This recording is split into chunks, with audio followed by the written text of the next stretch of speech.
Cockroach जनता party हर जगह इसी party का बोलबाला है।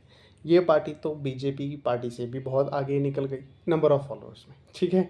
चलो, सो कहीं ना कहीं ये पार्टी आजकल बहुत ज़्यादा पॉपुलर हो रही है। ये एक सटारिकल वे में जो है लॉन्च किया गया था, लेकिन अब ये एक तरह का मूवमेंट बनती जा रही है। बहुत ज़्यादा अटेंशन गेन कर लिया है। नेशनल इंटरनेशनल मीडिया बहुत ज़्यादा कवरेज इस कह लो कि सटारिकल एक ग्रुप को मिल रहा है। एक अब कह लो कि एक सोशल मीडिया अकाउंट को मिल रहा है। It started with the comment that is passed by our CJI Suryakant ji. उन्होंने कहा कि हमारा जो अनएम्प्लॉयड यूथ है दे आर लाइक कॉकरोचेस, तो वहाँ से ये कॉकरोच जनता पार्टी बन के आई। पर बड़ा इंटरेस्टिंग ये चीज़ है। सवाल ये है कि क्या ये cockroach Janata Janata party is it really a thing that we youth wanted? ये बहुत बड़ा सवाल है। तो चलो इस इनका जो मैनिफेस्टो है वो ज़रा एक बार पढ़ के देखते हैं और उसको थोड़ा ब्रेक डाउन करके देखते हैं धीरे धीरे, और समझने की कोशिश करते हैं कि ये जो मैनिफेस्टो है इनका बताता क्या है। Is it really for saving the democracy, और जो ये कहते हैं कि they are save us from BJP. ठीक है, तो चलो जरा देखते हैं इसको कि ये इनका जो मैनिफेस्टो कहता क्या है। तो एक एक करके पॉइंट आपके सामने रखूँगा और लेट्स सी कि वो पॉइंट कितना वैलिड है, कितना लीगली कॉन्स्टिट्यूशनली और डेमोक्रेटिकली कितना वैलिडेट करता है। क्या सच में डेमोक्रेसी बच रही है या मर रही है? Let's see. ओके, तो पहली जो इनका जो मैनिफेस्टो की डिमांड ये है कि that is no post retirement rewards for chief justice. तो सही भी है, वैलिड भी है, और स्पेशली यहाँ पे मेंशन किया गया राज्यसभा सीट्स नहीं होनी चाहिए। ठीक है, एंड इन्होंने बात की कि पेंशन्स नहीं होनी चाहिए और कोई भी अदर बेनिफिट्स नहीं मिलनी चाहिए। लेकिन इसमें एक चीज़ जो इन्होंने गड़बड़ कर दी, राज्यसभा सीट्स तक कुछ समझ में आता है, बिकॉज इससे क्या होता है कि कहीं ना कहीं जो ये मिक्सिंग ऑफ जुडिशरी और एग्जीक्यूटिव का जो मिक्सचर है राज्यसभा सीट्स देने की वजह से वो प्रिवेंट होता है। तो इससे कहीं ना कहीं जो बायस्ड डिसीजंस होना टू द रूलिंग गवर्नमेंट वो होने के चांसेस बढ़ जाते हैं। अगर ये नहीं होगा तो कम होंगे, जुडिशरी सेपरेट रहेगी, एग्जीक्यूटिव सेपरेट रहेगा, जैसा हमारा कॉन्स्टिट्यूशन कहता भी है। हमारे कॉन्स्टिट्यूशन की 3 मेन ब्रांचेस हैं, जो हमारा लेजिस्लेचर है, एग्जीक्यूटिव है, जुडिशरी है। जुडिशरी का काम ही यही है कि लेजिस्लेचर और एग्जीक्यूटिव पर चेक्स एंड बैलेंसेस रखना। That means they will keep on checking कि ये लेजिस्लेचर और एग्जीक्यूटिव साथ में मिलके ऐसे आर्बिट्री लॉज ना बना दे which start taking the fundamental rights of the people. So yes, कहीं ना कहीं ये वैलिड है, लेकिन इसके अंदर जो एक गड़बड़ जो है वो ये है, जहाँ पे बात करते हैं कि उनके लिए पेंशन्स नहीं होनी चाहिए। देखो, अगर पेंशन्स की बात करें तो कॉन्स्टिट्यूशन का आर्टिकल 125 कहता है कि जजेस, सुप्रीम कोर्ट, हाई कोर्ट के जजेस की सैलरी पेंशन के बारे में बात करता है, they should get the pension, number 1। दूसरी चीज़, सुप्रीम कोर्ट आपका कह लो कि सुप्रीम कोर्ट जजेस का जो एक्ट है 1958, that also talk about salaries and pension. So yes, legally it or constitutionally it is not possible. Number 3 अगर मैं बात करूँ, अगर एक प्रैक्टिकली अगर आप सोचो, एक जो सुप्रीम कोर्ट का, हाई कोर्ट का जज है, अगर उसको एक इनसिक्योरिटी होने लगेगी कि भाई मेरे पास पेंशन नहीं है मेरे रिटायरमेंट के बाद, तो उसके पोस्ट रिटायरमेंट के लिए वो कहीं ना कहीं क्या करप्शन ज़्यादा नहीं बढ़ा देगा? ऑलरेडी हमारे जुडिशरी में, मैं ये नहीं बोलूँगा करप्शन है या नहीं है, whether you are the best जज टू डिसाइड। ठीक है, तो कहीं ना कहीं कहीं पता लगा NCERT के चैप्टर की तरह मैं भी डिलीट ना हो जाऊँ। ठीक है, so point is that judiciary में चेंजेस की रिक्वायरमेंट है, yes we all know, but कहीं ना कहीं that is the thing that हमें इस तरीके से कि हाँ आप उनकी पेंशन्स रोक दो, is it the good way? नहीं, वो आप कह लो कि कॉन्स्टिट्यूशनली सही नहीं है, और कहीं ना कहीं डेमोक्रेटिक भी इस तरीके से होता है कि अगर आप एक इंडिविजुअल के, गवर्नमेंट एम्प्लॉय के पेंशन राइट्स, जो सर्व जो गवर्नमेंट जो they are like a public servant ना, पब्लिक के लिए सर्विस कर रहे हैं, सो उनके उनके पेंशन जो उनको राइट मिले हुए हैं, कॉन्स्टिट्यूशनली राइट मिले हुए हैं, लीगली राइट मिले हुए हैं by the act 1958। So yes, that is कहीं ना कहीं एंटी डेमोक्रेटिक है ये।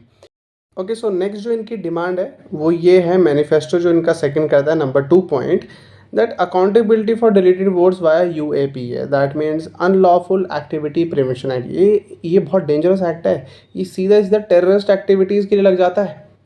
ठीक है, तो कहने का मतलब ये है कि ये कह रहे हैं कि अगर जो चीफ हमारे इलेक्शन कमिश्नर हैं, उनके ऊपर अगर उन्होंने एक भी वोट को, लीगल वोट को डिलीट कर दिया, वैलिड वोट को डिलीट कर दिया, तो उनके ऊपर सीधा ये एक्ट लग जाना चाहिए। पहली बात तो ये बहुत ज़्यादा आप कह लो कि इट इज़ अथॉरिटेरियन, कि ये बहुत ज़्यादा अथॉरिटेरियन, इसमें डेमोक्रेसी कहाँ है? आप चीफ इलेक्शन कमिश्नर की बात कर रहे हो जी। चीफ इलेक्शन कमिश्नर हमारा कॉन्स्टिट्यूशन आर्टिकल 324 से प्रोटेक्टेड है। ठीक है, दे हैव द इम्यूनिटी कि उनके ऊपर कोई भी ऐसी चीज़ें नहीं की जा सकती, so that they can work independently, ठीक है, they can work without under any kind of pressure किसी भी तरीके से। सेकेंडली, अगर आप ऐसा करके रोक रहे हो, दैट मीन्स आप उनका आर्टिकल 14 और article 21 of fundamental rights violate कर रहे हो, ठीक है। सो यस, कॉन्स्टिट्यूशनली कहीं ना कहीं इस वाली मैनिफेस्टो में, इस वाले डिमांड में, नंबर 2 डिमांड जो है इसमें गड़बड़ है, ठीक है। और दूसरी चीज़, कहीं ना कहीं अगर ऐसा रहेगा, देखो आप जस्ट थिंक प्रैक्टिकली, हमारा इंडिया इतना बड़ा है, इतनी लार्ज पॉपुलेशन है, ठीक है, 1-2 वोट की जो एरर्स हैं होना बहुत लाजमी है, ह्यूमंस है, इंसान है यार, मशीन नहीं है।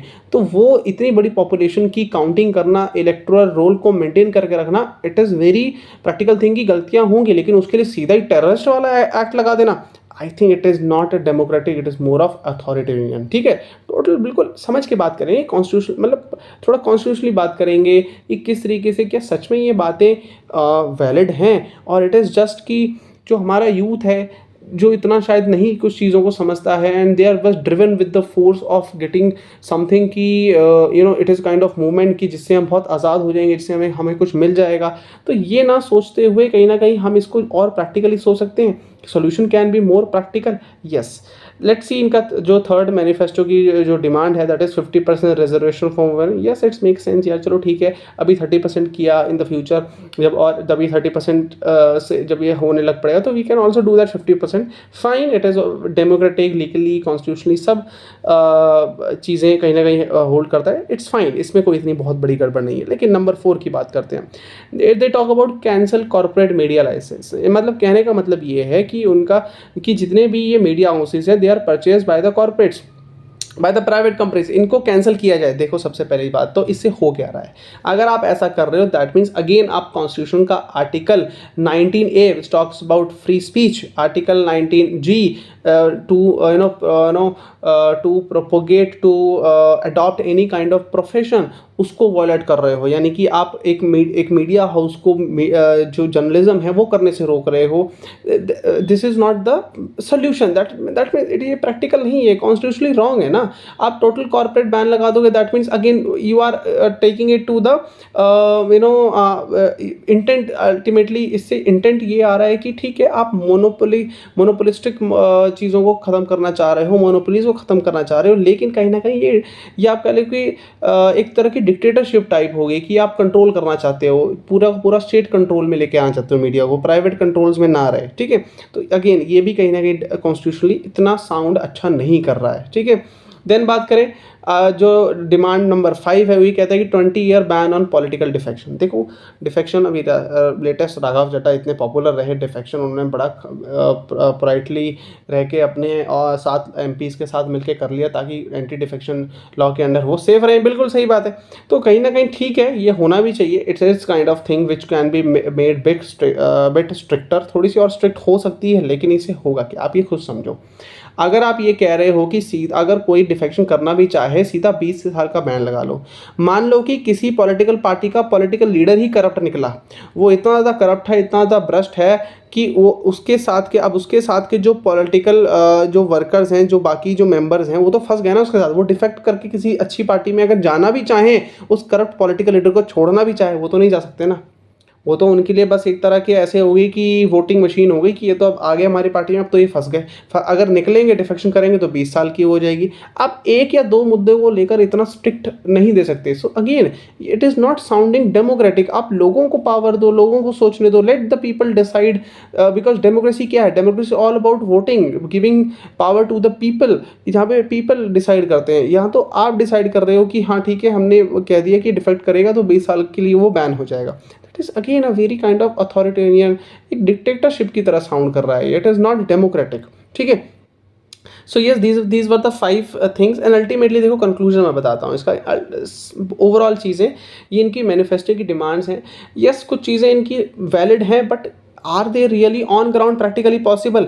क्या ये रियल सोल्यूशन है? क्या हमारे यूथ को सच में इस आप कह लो कि इस तरीके में आप कह लो कि डाइवर्ट हो जाना चाहिए, which ultimately does not have a concrete solution on the ground?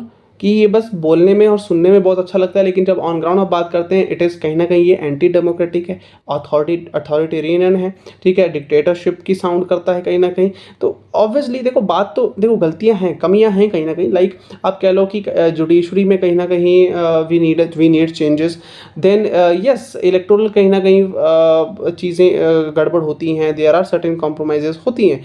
Then media monopolies भी हैं, वी नो दैट थिंग। फिर कहीं ना कहीं पॉलिटिकल डिफेक्शंस ऐसे होते हैं विच अगेन पॉलिटिकल अनऑथराइज्ड, समझ में आता है। लेकिन इसके लिए आप सीधा ही टेररिस्ट एक्ट्स को इंक्लूड कर ले रहे हो। आप कह रहे हो कि हम इनकी पेंशन्स ही ख़त्म कर देंगे। आप कह रहे हो कि हम इनके ऊपर मीडिया हाउसेस के ऊपर बैन ही लगा देंगे, कोई भी कॉर्पोरेट इनके लाइसेंस कैंसिल कर देंगे। That you are taking their freedom of speech, ठीक है, freedom of doing any kind of profession, ठीक है। तो ये थोड़ा सा कहीं ना कहीं हार्श इनकी जो है एक तरह से ट्रीटमेंट करने की सोच रही है, which is not for democratic country like India. We are living in democracy. Democracy की बात करें तो इतने स्ट्रिक्ट रूल्स नहीं होने चाहिए, अथॉरिटेरियन नहीं होना चाहिए। सो यस, मैनिफेस्टो का एनालिसिस ये था। This is the thing which I want to say. Now decide you whether it is a good thing or a bad thing, but constitutionally, legally, democratically, yes, कहीं ना कहीं इन manifesto में flaws हैं। Don't fall for these things too easily, analyze, use your brain. मैं भी ये नहीं बोलूँगा कि आप सीधा मेरी सुनो, analyse, and if there anything much to say, you can say it in the comment section. Thank you.